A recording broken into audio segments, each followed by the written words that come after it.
If you're still in contention for your fantasy football championship, this is the video for you. Bookmark it right now, track it at the end of the year, because we have 10 players that will make or break your championship pushes this year. 6 buys, 4 sells. Again, this is crunch time. We're not worried about week-to-week projection at this point. We are worried about acquiring the players that will help us lift that fantasy football championship at the end of the year. I have the rest of season data. I have recent usage trends that help you guys make those crucial decisions. Again, bookmark this video. We can retrack it after week 18 to see how many of these calls were right. But I'm very confident. If you guys do enjoy, make sure you leave a like down below and comment after the year if this video helped you win your fantasy football championship. But let's move straight to the buys at wide receiver and talk about the first name on my list, Nico Collins of the Houston Texans. And he is arguably the headliner on this list of hammers. Again, as you guys will see, these 10 names I'm talking about, we're not talking about wide receiver 3 archetypes. We're not talking about, RB3 archetypes. We are talking about some of the most valuable players in your fantasy football leagues, which, of course, if you're in a competitive league, Nico Collins is one of the handful of players that can downright win a matchup on his own. He gets 3 high-end matchups moving forward against Jacksonville, Miami, and Baltimore in the fantasy football playoffs. And Nico, when healthy, has shown he could be a top 5 overall real-life receiver, and it's attached to a great situation there in Houston with CJ Stroud with this Texans offense.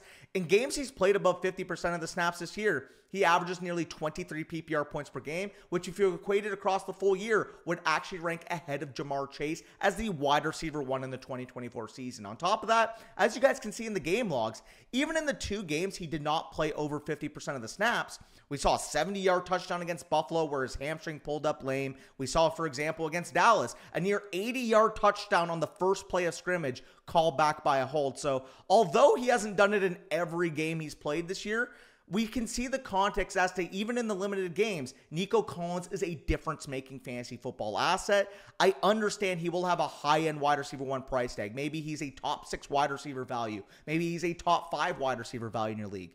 He is my wide receiver 3 moving forward, and I think the tier is Jamar Chase, Justin Jefferson, and Nico Collins. So for me with Nico Collins, I understand you do need to eat a bye week, but we also do project moving forward that if you are able to make it to week 17, if you are able to make it to the championship final, he's got a matchup against Baltimore.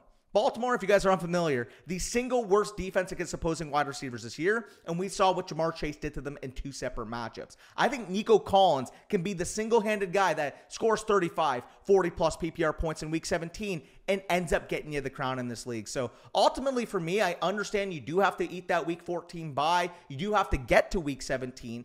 But in terms of ranking players that I would want in my lineup for that championship week, Nico Collins may very well be the number 1 on that list. Moving on to my wide receiver 2 here, and that's Marvin Harrison Jr. of the Arizona Cardinals. He will be the cheapest of the names to buy on this list, and I understand there's a very good reason why that is the case. He's been extremely volatile all year. He's only really been, a high-low, boom-bust wide receiver 3, but I think that can change exiting the bye week. For starters, again, it's only 11.6 PPR points per game, but if you look at the usage that Marv is getting, it is that of a wide receiver 1 in the NFL. 23% seasonal target share, playing 90+% of the routes on this Cardinals team. And I really do think we could see improvement in the player himself following the Arizona bye week. We've coined the term post-bye rookie bump.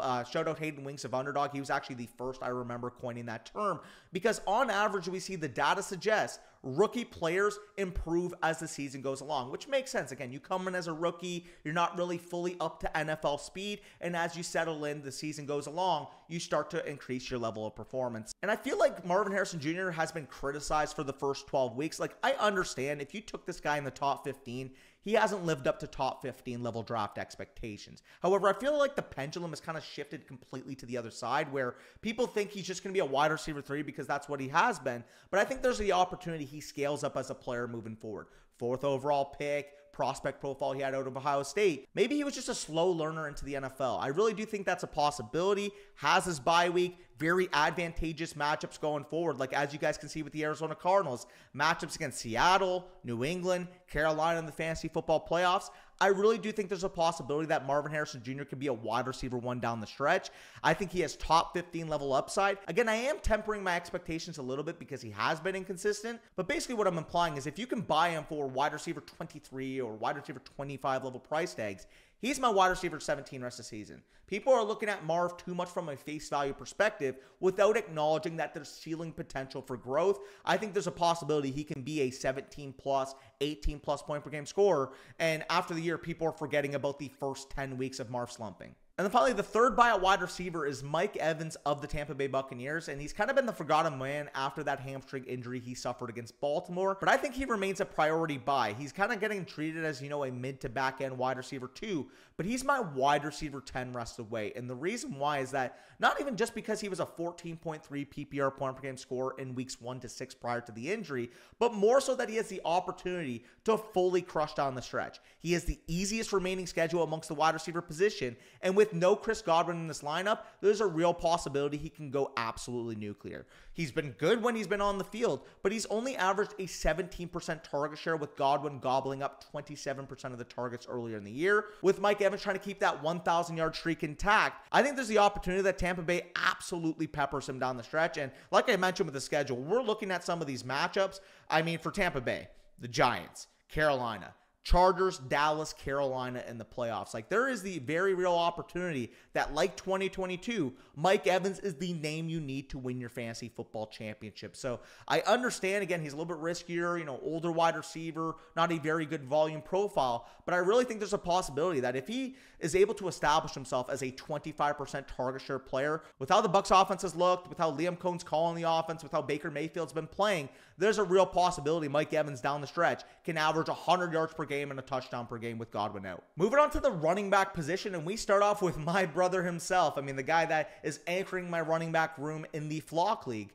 We have Breece Hall of the New York Jets, and when you hear the name Breece Hall, like, I understand a lot of you out there, if you've been watching our channel, you'll realize, like, hey, of course, FSC loves Breece Hall. I mean, we've been talking about this guy all year on these trade targets videos, on these buy videos, but if you haven't already bought Breece Hall at this point, I'm afraid you're going to miss out on a league-winning potential stretch, because I understand he has had his ups and downs, but he has the single easiest schedule remaining for fantasy football running backs, including scorch spots in each week of the fantasy football playoffs. And this is a familiar story for Breece Hall. Like, if you had him last year in the fantasy football playoffs, where he averaged 24.5 PPR points per game, including a 40-point week, you would know that Breece Hall has a limited upside in these type of matchups. This past week, he just saw his biggest workload since week 6. We have comments from offensive coordinator Todd Downing saying that they need to get Breece Hall the football, and I'm really excited down the stretch. Sure, you're going to have to eat a week 12 bye, but if you can stomach it, maybe you're 7-4, maybe you're 6-5 with a really good points for standing, and you can be able to take on the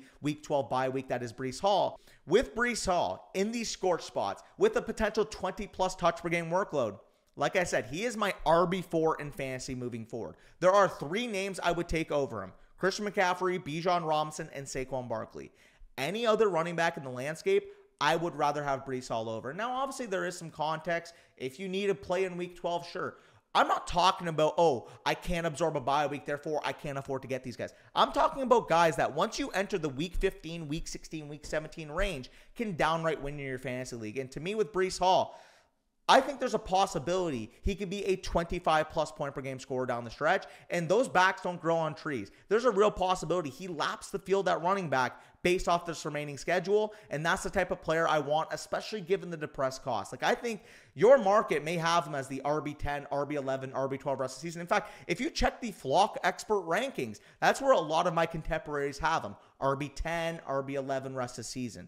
If Breece Hall is valued as anything other than a top 6 running back, send your offers in every single league, because when he is scoring 25-plus points per game in those 3 weeks and he leads whoever has him to that fantasy championship, you're going to be regretting not being the one making that move. Next up is Jahmyr Gibbs of the Detroit Lions, and like Breece Hall, we want the young elite talent with the explosive ability to change a fantasy matchup on any single touch, and that is exactly what Jahmyr Gibbs brings to the table. He leads all running backs in explosive run rate, the next closest being 3 percentage points behind him. He has the lowest percentage of stuffed runs in the NFL, and he has the 3rd highest rate of forced tackles. I mean, this guy is just an absolute freak. I view him as the new age Jamal Charles, and that's exactly what I think he is in this Detroit offense. On top of that, this Detroit offense, we know it's an elite offensive line. We know it's the best offense in the NFL. I believe they're outscoring every single other team in the league by 3 points per game.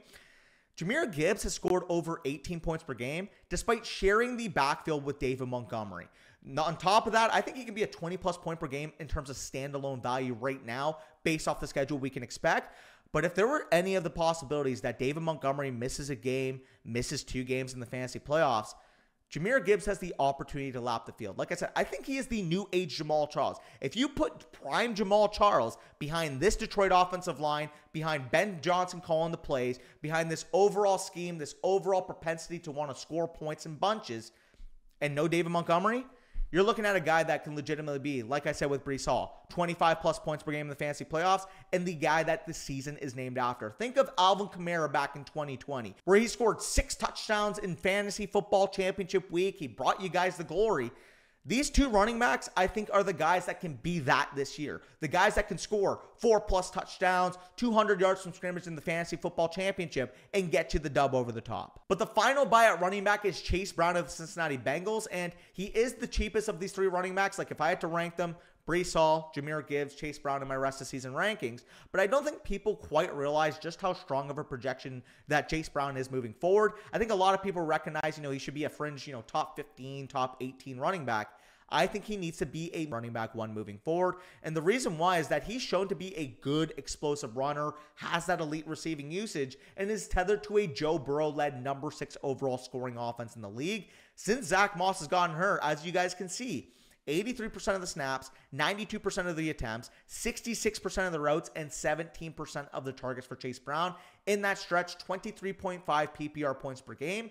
I get there is some risk. Okay, they have their bye week this week. Maybe they work a little bit more Khalil Herbert in moving forward. Maybe they sign a guy like Leonard Fournette in the bye week. Sure. He's handling nearly 100% of the backfield opportunities right now. Even if you told me tomorrow, next week, moving forward, that Chase Brown would be an 80+% snap guy, we are still looking at an RB1 in fantasy. His matchups are also very, very impressive against the Cowboys, against the Browns, against the Broncos, and all games on his schedule moving forward, where since he's going to be a 23+ implied point offense, I just think people aren't giving Chase Brown his credit. I understand that you drafted him coming into the year in the 9th round as an upside, but not exactly an established piece at running back. But I really do think he has established himself as a stud top 12 level play. I'd rather him than Jonathan Taylor. I'd rather him than Kenneth Walker. I would rather him than a lot of the running backs that a lot of your league mates will be valuing over Chase Brown. So if the Chase Brown manager, let's just say he's in a situation now where he needs to sell Chase Brown because he can't afford to eat that bye week in week 12, you can get Chase Brown for RB2 level price tags, like I said. And to put it simply, getting a high value touch running back on a high-end offense is the exact formula we need in the fantasy football playoffs, but people aren't really fully accustomed to it when it comes to Brown yet. Moving on to my top 4 sells, and we start off with the wide receiver position, and I hate to shit on this guy. I mean, he's been great all year. I mean, the last time we saw him have a bad performance prior to week 11 was week 2. Between weeks 3 and 10, he was one of the most consistent wide receivers in fantasy, but Terry McLaurin is scaring the hell out of me. And I understand that he is currently the wide receiver 7 in PPR. Like, when you go into the Sleeper app, you'll see the number 7. You'll think what I'm saying is outrageous. But when you contextualize his season, he hasn't had his bye week yet. And when you factor in his points per game rather than his overall finish right now, he is the wide receiver 23 in PPR points per game. Again, across the full year, he's shown relative consistency on a week-to-week basis. We know that this Washington offense has been good all year, but I do have some cause for concern in terms of the passing projection moving forward. Despite being an explosive big play offense, they're still only averaging about 200 passing yards of output, and Jaden Daniels has 10 touchdowns in his 11 games so far this year. On top of that, 3 very difficult matchups, 2 in the fantasy football playoffs, and like I said, along with that week 14 bye, which really does not help his case. I think you can make the case that in your league market, you can trade him for a mid-end wide receiver 2 price tag based off the consistency he showed in the middle of the year. To me, he's my wide receiver 26 rest of season, and if you can still get wide receiver 2 value for him, I would make that transition. How much does it cost you right now to go from Terry McLaurin to guys like Mike Evans, to guys like George Pickens? Because if the cost is a bench stash, RB 3 or 4, wide receiver 4 or 5 on your bench, I would consolidate every single time. Terry McLaurin, fine projection, high-end wide receiver 3, sure. Given the run funnels that the defenses they have on hand represent, and given overall the offensive projection, I am concerned for Terry McLaurin moving forward. My second sell wide receiver, and I'm just going to group both these guys together because, again, this is not a slight on these players themselves, because I really do think the Seahawks duo at wide receiver with DK Metcalf with JSN, they have talent. I love the offensive projection. I get it.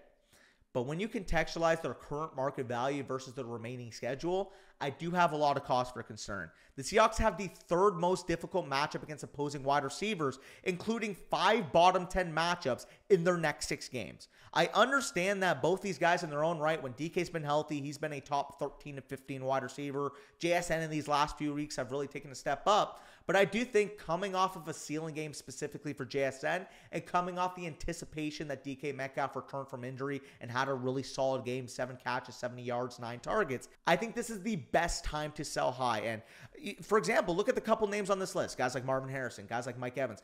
Both guys that I would prefer over these Seahawks wide receivers right now that I don't think the market value would dictate their way. Again, there's no eruption spots for the Seattle passing attack. And what you need in these win or go home situations is elite talent in elite smash matchups. And if I'm looking at it and these guys represent, weekly wide receiver 2-3 archetypes rather than guys given those situations that have explosive top 5 overall ceilings, I'm willing to sell for guys that can get me over the top. Because like I said, I don't care about your year-to-year consistency to this date. I don't care that, for example, with Terry McLaurin, you had 9 straight weeks scoring over double-digit PPR points.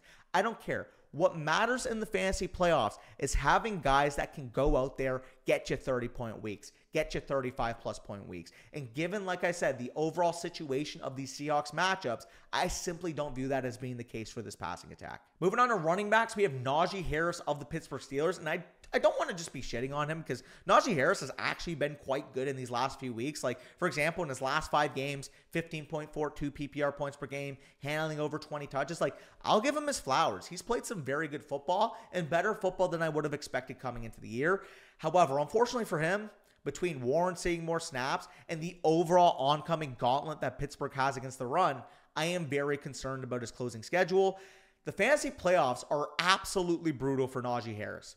Philadelphia, Baltimore, KC. They are all extreme pass funnel defenses. And in fact, Philadelphia and KC rank top 3 on the matchup chart in terms of most difficult moving forward. With Najee Harris, he's my RB26 rest of the season. Like, if you need guaranteed touches, I think he's a fine projection. I just think given that he's averaging 15.45 in his last 5 games, you can get a mid-end running back 2 price tag for him. Can you use Najee Harris to work up to any of the aforementioned running backs I had on this video? Can you use Najee Harris straight up to buy into a better RB2 projection? Can you use Najee Harris to buy you straight up a Tyrone Tracy type right now? Because if that is the case, you need to be selling Najee Harris. Again, no discredit. I'll give him his flowers. He's played some great football. But this closing schedule makes it so that he doesn't have a weekly ceiling moving forward. And like I said all video, that is what we're craving. We want guys that can win our fantasy weeks. And then finally, DeAndre Swift closes off this video as the 10th overall player, 4th overall sell on this list. And Swift, like Najee Harris, is a running back that really exceeded my expectations in this last month, but has a schedule that makes him a priority sell. Like the Steelers, the Bears have an absolute gauntlet moving forward. They have the 3rd most difficult matchup on the matchup chart. When you look at his overall schedule, he has terrible spots in 5 of his next 6 games. Versus Minnesota, versus Detroit, versus Minnesota, versus Detroit. And then having to play in the fantasy football championships against the Seattle Seahawks does not bode well for the spike week potential for DeAndre Swift. On top of that, if you just look at his usage alone as well, he's just not simply involved in the passing game like he was earlier in the year. In his last 4 games, he's only commanded 9 targets, whereas in the first 6 games, he had 23 targets commanded. Again, give him his flowers. Between weeks 4 to 11, he was averaging 18.4 PPR points per game, but that was against an extremely favorable schedule in the mid portion of the year. We saw him struggle in weeks 1 to 3. We know, of course, like I mentioned, that is a harder schedule moving forward, to the point where if you can sell DeAndre Swift based off the merit that he's represented, based off the pass receiving usage that he's had, like I said, can you sell him straight up for an RB16, RB17 level price tag? I don't mind Swift moving forward. I still think he's a low-end running back too. I would rather him straight up than Najee Harris, but he's currently my RB23 rest of the season.